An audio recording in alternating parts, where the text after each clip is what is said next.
I'm in the market for a new adventure bike. While presenting information to you in a matter-of-factly way is helpful, it's not all that fun. So I decided to do an 18 adventure bike bracket championship. In the last video, the venerable BMW R1250 GS Adventure went head-to-head with the powerful KTM 1290 Super Adventure R. The 1290 won that battle, and to find out why, check out the first video in this series. In this video, the Triumph Tiger and the Kawasaki Versys face off. Before we begin, I have a mea culpa. In the first video of this series, I made a few mistakes, not large enough to change the result, but I need to correct them because it's the right thing to do. Gathering tons of information and presenting it on YouTube can be challenging. It's made more challenging with so many different models and specifications of those models. I also did say in the last video that it's a ton of information, which may lead to me missing a few things. Still, none of those are a legitimate excuse to get the information wrong. On to the mea culpa. In the last video, I stated the KTM 1290 Super Adventure R has a 19-inch front wheel. That's incorrect.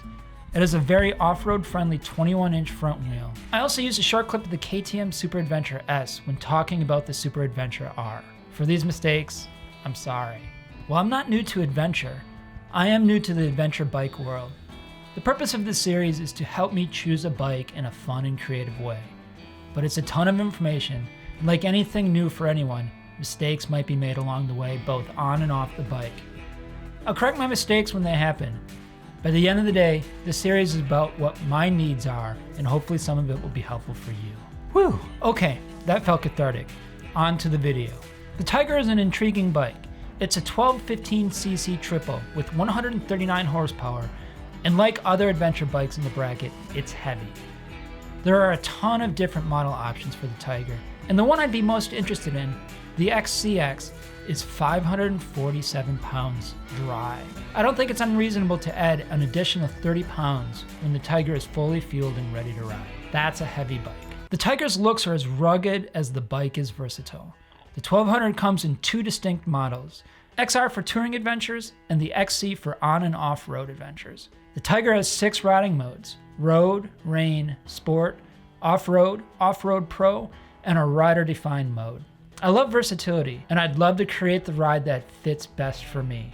So the rider-defined mode would be exactly what I need. The TFT display is much more easy to use than other brands. Yep, I'm looking at you, Honda.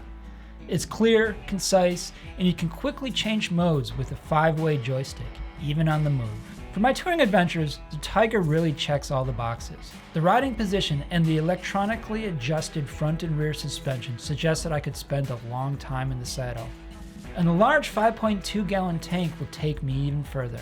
Traction control, ABS, cornering ABS, and cornering LED lights put the Tiger right in line with the adventure bike competition.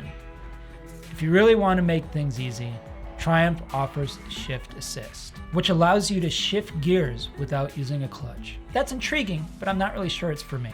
I just really love the feel of being able to shift with a clutch. That's the old school part of me.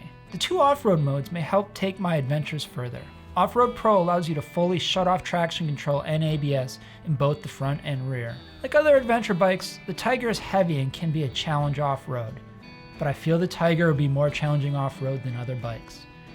Not only is the Tiger heavy, but that weight is sitting high. Compared to other bikes in this competition where the weight feels like it's at your ankles, the weight of the Tiger feels more at your hips. Well, that weight disappears as soon as you release the clutch on pavement. It's very apparent while riding off-road.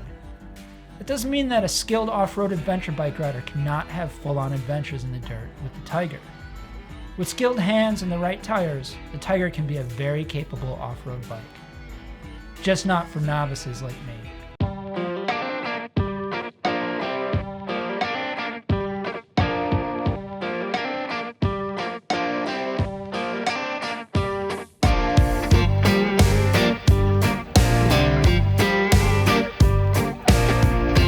The 1034cc Kawasaki Versys is a sport tourer's dream. It has everything I need for crunching long miles. A 5.5 gallon tank, upright riding position, with a plush seat, cruise control, heated grips, and standard hard cases to ride your trip in style. Like other bikes in this bracket, it's a heavy 567 pounds. But once you're above 5 miles per hour, that weight really disappears. For safety, the Versys has ABS, cornering ABS, traction control, and cornering LED lights so you can see the edge of the road while cornering at night.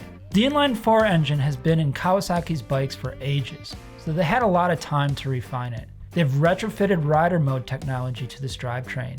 Road, Sport, Rain, and one user setting that Kawasaki calls Rider round out the mode options.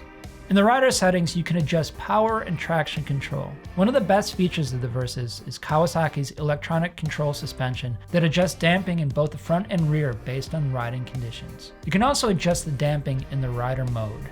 The Versys is a really great sport tour, but has zero off-road capabilities, and Kawasaki doesn't suggest that it does, though I've seen riders use it off-road with a few mods. However, even if I planned on 90-10 riding, I'd likely still look at another bike for my adventures, especially at the $18K price tag the Versys has. While the Versys is a fine motorcycle, it's fairly obvious that the Triumph Tiger is the clear winner.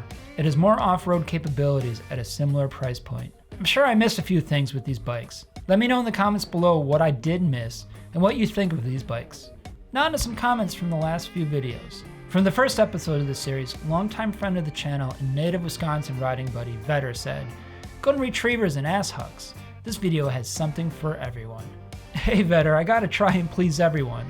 Vetter just bought a Road Glide. It's a beautiful bike. Go follow him on Instagram to see it. A few folks have mentioned that stats aren't the best way to choose a motorcycle, and riding is the very best way, and I should do some test rides. I'm here to say that come spring, when local dealerships open up test riding, I will for sure have some test ride videos on all these bikes. Yep, good old Sam Barton is back with her request that I wear Levi's jeans and show my front and back side in a video. She did this again in my 8 things I learned from Motorcycle Adventures video. But I don't want to highlight her comment here. I want to highlight Quirky Sue's comment. She said if a comment like this were left on a woman's channel by a man, it would be considered inappropriate. That might be true. I think Sam Barton is inappropriate, but her persistence over the last few years has been quite funny. What do you guys think? So thanks for watching, be kind, ride safe, and keep your wheels rolling in the right direction. I'll see you in the next video.